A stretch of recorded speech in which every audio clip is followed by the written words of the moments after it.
संकट सोमवार आदि का अधिक रखा। तो शिव महापुराण की कथा कहती है कि उसी दिन अगर आपने वृक्ष से बेलपत्री को उतारा, शंकर को चढ़ाया, तो आपका वो उस दिन का व्रत खंडित हो जाता है। ध्यान दीजिए,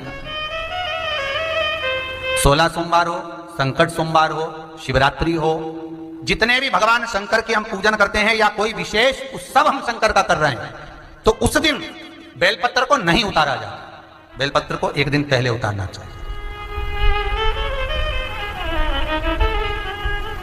धोकर, साफ कर कर, निर्मल वस्त्र में उसको संजो कर रख देना चाहिए।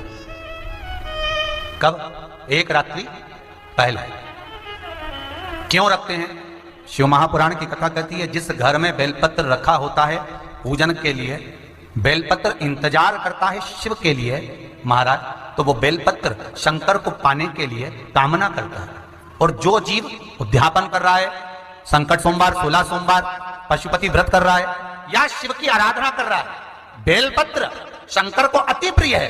तो ये बेलपत्र रात भर, क्योंकि शास्त्र कहता है, शिव महापुराण, स्कंद पुराण, लिंग पुराण, नर्मदा पुराण, पद्म पुराण, अग्नि पुराण, सारी पुराणों में एक चीज लिखी होती है कि आप भगवान का कोई भी उद्यापन करें, कोई भी व्रत करें, तो उससे पहले भगवान का कीर्तन करें। लिखा है कि पढ़कर देखना, हर पुराण में मिल जाएगा कि रात्रि को कीर्तन करें, रात्रि को सत्संग करें, भजन करें। अब आप में से कितने लोग हैं जो रात भर कीर्तन करते हैं? एक रात्रि पहले नहीं करते ना। तो बेलपत्र जो उतार कर हम रखते हैं, वो बेलपत्र रात भर भगवान शिव की आराधना करता है कि इस नारी ने मुझे तैयार करा है शंकर को समर्पित करने के लिए। बाबा ओघड़दानी से कल मैं मिलूंगी और इसकी जो मनोकामना है ना, मैं शिव पर चढ़ते से पूरी करवा दूंगी। इसलिए बेलपत्र एक रात्रि पहले उतारा जाता। पर इतने चतुर लोग हैं, कल आज सोमवार है तो आज ही अपने घर वालों से कहेंगे आज हमारा व्रत है सोमवार का, जाओ जरा बेलपत्र लेकर आओ, जाओ जरा पूजन का ये बेलपत्र लाकर रखो। अब उसी दिन, और कितना लिखा है महाराज कि बेलपत्र दोपहर के 12 बजे के बाद तोड़ा गया बेलपत्र शंकर उसको स्वीकार नहीं करता, शिव उसको नहीं ग्रहण करता। कितनी बजे? दोपहर के 12 बजे के बाद जो बेलपत्र उतारा जाता है, तोड़ा जाता है वृक्ष पे से, शिव उसको नहीं लेता। 12 बजे से पहले बेलपत्र उतरता है। तुलसी का दल आप कभी भी उतार सकते हो शाम से पहले, पर बेलपत्र का नियम है 12 बजे से पहले उतर जाना चाहिए। अब कई माताएं कहती हैं हमने तो व्रत करा, हमारा तो काम ही नहीं हो रहा, हमने तो करा, हमारा काम ही, तो उसका कारण है तुम जरूर गड़बड़ करिए, कुछ ना कुछ कमी। आप शिव जी के सम्मुख में, शंकर भगवान के शिवलिंग पर जब बेलपत्र चढ़ता है, तो बेलपत्र का जो सीधा भाग होता है वो शिव जी के शिवलिंग पर होना चाहिए, उल्टा भाग ऊपर होना चाहिए। बहुत ध्यान से समझना हो। जब नंदीश्वर को बेलपत्र चढ़ाते हो, नंदी जो बाहर होता है उसको बेलपत्र चढ़ाते हो, तो नंदी को 2 जगह बेलपत्र चढ़ती है, आपको ध्यान में होगा। पहली बेलपत्र नंदी को जब चढ़ती है तो नंदी के सामने चढ़ती है, तो उसका बेलपत्री का जो डंडी का मुख है वो नंदी की ओर होता है और बेलपत्री की पत्ती का मुख शंकर जी की ओर होता है। समझ में आ रहा है सबको? डंडी का मुख, जैसे नंदी ऐसे बैठा है तो डंडी का मुख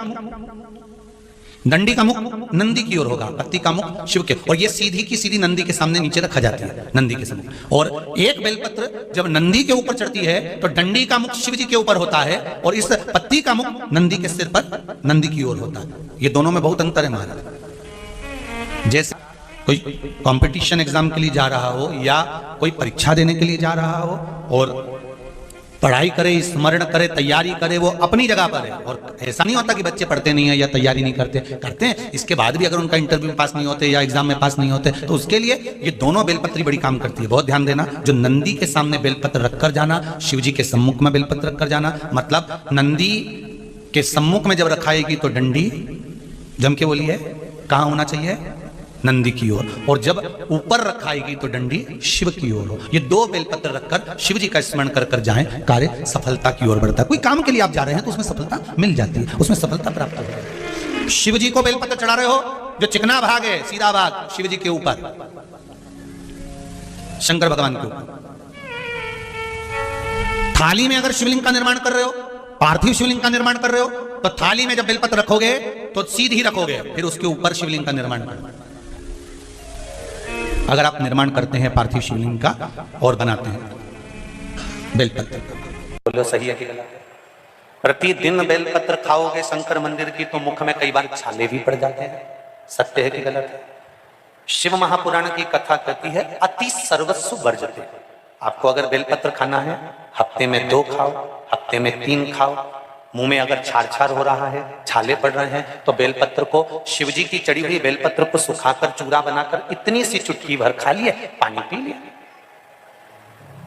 लीवर गड़बड़ हो गया है, डायलिसिस चल रहा है, किडनी गड़बड़ हो गई है, डॉक्टर बोल रहा है कि डायलिसिस करवाना पड़ेगा, तो बेलपत्री के पीछे की जो डांट होती है जिसको आप लोग तोड़ के फेंक देते हैं, वो बेलपत्री के पीछे की जो डांट है ये ब्रह्मा विष्णु महेश, समझ में आ रहा है आप लोगों को? बीच में जो डंडी दिख रही है आपको, इसके बीच में बड़ी पत्ती और दो पत्ती के बीच में जो खाली जगह है, ये खाली जो डंडी है इसमें 33 कोटि देवी देवताओं का स्थान होता है। किसका स्थान है? 33 कोटि देवी देवताओं। इसलिए बेलपत्र चढ़ाते समय बेलपत्र को इस जगह से पकड़कर समर्पित किया जाता है कि 33 कोटि देवी देवताओं का स्पर्श कर कर, ब्रह्मा विष्णु महेश का स्पर्श कर कर चढ़ाया जाता है। बेलपत्री के नीचे की जो डंडी होती है, ये 2 पत्ती से लेकर नीचे का जो भाग होता है, ये स्कंद पुराण कहती है, इसमें 64 योगनियां और मेरी माता पार्वती का संपूर्ण जितनी शक्तियां हैं वो सारी शक्तियां इस डंडी के अंदर विराजमान होती हैं। इस डंडी के पीछे गोखरू होता है जिसको माताएं तोड़ देती हैं। वो जो टूटा हुआ गोखरू रहता है उसमें भगवान शंकर के प्रत्येक गण का भाव रहता है। इनका काम क्या रहता है? जब शरीर में किसी व्यक्ति के जीवन में जब दुख तकलीफ या रोग बढ़ता है तो वो गोखरू जो नीचे का रहता है, वो टूटा हुआ गोखरू अशोक सुंदरी वाली जगह पर चढ़ाकर हफ्ते में 2 बार उसको चबा चबा कर अगर खा लिया जाए तो डायलिसिस की जरूरत नहीं पड़ती, डायलिसिस छूट जाता है, लीवर और किडनी काम करना प्रारंभ कर देती। किसी संत को भोजन देने के लिए गई, पड़ोसन ने देख लिया, आवाज लगाकर बुला लिया, बहुरानी इधर तो आओ, तुम्हें मालूम है तुम्हारे सास ससुर जैसा झूठेला संसार में कोई नहीं होगा। तुम्हें मालूम है तुम्हारे सास ससुर जैसा झूठेला संसार में कोई नहीं होगा। इतने झूठेले हैं कि तेरी जिंदगी बर्बाद कर दी। तेरी जिंदगी? बहू ने पूछा क्या जिंदगी बर्बाद कर दी? उनका कोई बच्चा नहीं है, उनकी कोई औलाद नहीं, उनका कोई लड़का नहीं है और तुझे बहू बना कर लिया। भानुमती की बहू ने कहा ऐसा नहीं हो सकता। अब तो उसके दिमाग में धीरे धीरे स्लो पॉइजन जाने लगा। उसको लगने लगा कि हो सकता है दिख नहीं रहा, 1 साल हो गया, 1.5 साल हो गया। अब तो बहू ने सास का सेवा करना बंद कर दी। ना चाय बनाए, ना दूध बनाए, ना भोजन बनाए, ना सेवा करे, ना चाकरी करे, कुछ ना करे। अब तो अपमान करे सास ससुर का। इतने में ससुर नारायण ने अपनी पत्नी से कहा चिंता मत कर, तू बाबा पर सब छोड़ दे, सब अच्छा करेगा, क्यों चिंता करती। एक दिन पड़ोसन ने बहू को फिर बुला कर कह दिया, अरे तेरे सेठ के पास में, ससुर के पास में बहुत सारा माल है, चाबी ले ले उससे। बहू ने जिद कर चाबी मांग ली। सास चाबी नहीं दे रही थी। नारायण ने अपनी पत्नी से कहा बिमला चाबी दे इसको। बिमला ने चाबी दे दी। अब तो बहू पूछती नहीं। प्रदोष का दिन आ गया, नर्मदा जी के घाट पर चल दिए बूढ़े पति पत्नी दोनों।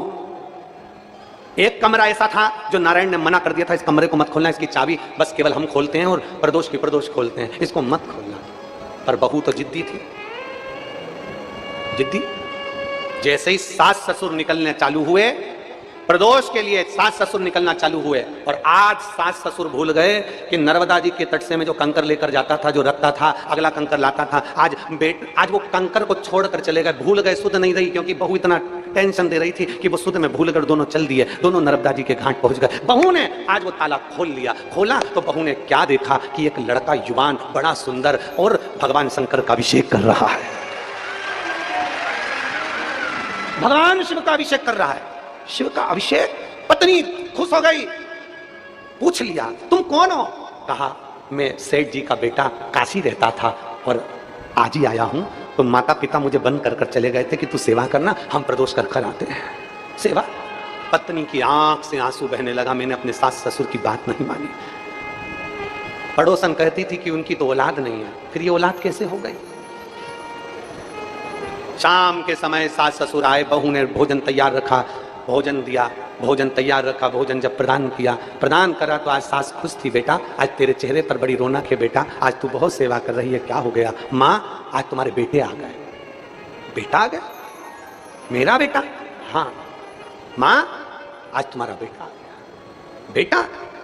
नारायण को आवाज लगाई, स्वामी स्वामी स्वामी आओ जरा। ये बहू क्या कह रही है? ये बावरी तो नहीं होगी, पागल तो नहीं होगी? कह रही है बेटा आ गया। कहाँ है बेटा? जब जैसे ही दरवाजा खोला, खोलते से क्या देखा कि उसमें एक बेटा बैठा था। माँ बिमला ने अंदर जाकर उस बालक से पूछा बेटा तुम कौन हो? बालक कहता है माँ तो प्रदोष पर जाती थी, एक कंकर उठाकर लाती थी, वो कंकर साधारण नहीं तो अपना बेटा समझ कर लाती थी, इसलिए महादेव ने मुझे तेरा पुत्र बनाकर भेजा है। हमसे लोग कहते हैं सियोर के कंकर का क्या महत्व है? तुमने दुनिया भर में कंकर की पूजन करवाना चालू कर दी। क्या मंदिर कम पड़ रहे थे जो कंकर की पूजन कराई? ये बाबा ओमकारेश्वर के तट की भूमि की वो कथा है कि कंकर भी शंकर बनकर प्रकट हो जाता है, वो कंकर कहलाता है। एक कंकर में जिसने शंकर को देखा है, एक कंकर में जो शंकर को नजर कर लेता है, एक कंकर में जो शिव की स्तुति कर लेता है, एक कंकर में जो शंकर को प्रतिबिंब देख लेता है, वो कंकर भी एक दिन बेटा बनकर साथ दे जाता है। तुम कुबेरेश्वर धाम का कंकर लाते हो, तुम कुबेरेश्वर धाम का रुद्राक्ष लाते हो, तुम नर्मदा माई का कंकर शंकर का लाता है, उसका एक कंकर भी अगर हमारे प्रतिबिंब में, हमारे स्वरूप में, हमारे आनंद में रहता है, वो हमारी जिंदगी की सार्थकता सिद्ध करता है। बेटा आप कहा मां तू रोज हर प्रदोष पर कंकर लाती थी, आज प्रदोष का कंकर लेकर नहीं गई, वो कंकर ही शंकर ने मुझे प्रेरणा देकर भेजा है। मैं तेरा बेटा हूं मां, तू चिंता मत कर, पूरी जिंदगी तेरा निर्वाह करूंगा, क्योंकि तूने प्रदोष का व्रत करा और प्रदोष के दिन शिव जी का अभिषेक करा, मैं तेरा बेटा बनकर निभाऊंगा। भगवान शंकर की कथा कहती है, शिव महापुराण की कथा कहती है, आज बचपन में, आज जवानी में, आज अधेड़ी में तुम शंकर को जल चढ़ा लो। आज तुम्हारे हाथ पैर चल रहे हैं, तुम शंकर के मंदिर चले जाओ। आज तुम्हारे हाथ पैर चल रहे हैं, तुम ओमकारेश्वर की पवित्र भूमि पर कथा सुन लो। आज तुम्हारे हाथ पैर चल रहे हैं, तुम मंदिर में, कथा में, देवालय में, शिवालय में जाओ, जल चढ़ाओ शंकर भगवान को। जिस दिन तुम्हारे हाथ पैर चलना बंद हो जाएंगे, उस दिन तुम्हें मंदिर जाने की जरूरत नहीं पड़ेगी, मेरा महादेव मंदिर छोड़कर तेरे दरवाजे पर आएगा।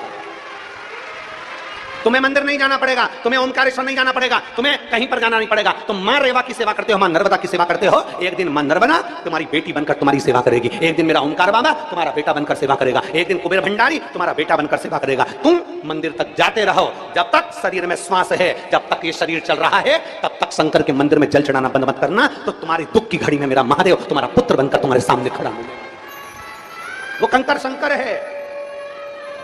नर्मदा के तट पर ओमकारेश्वर की भूमि पर रहने वाले तो इस कथा को जानते थे, पर जो इस कथा को नहीं जानते थे, ये कथा उनके लिए है, ये कथा उन जनमानस के लिए है।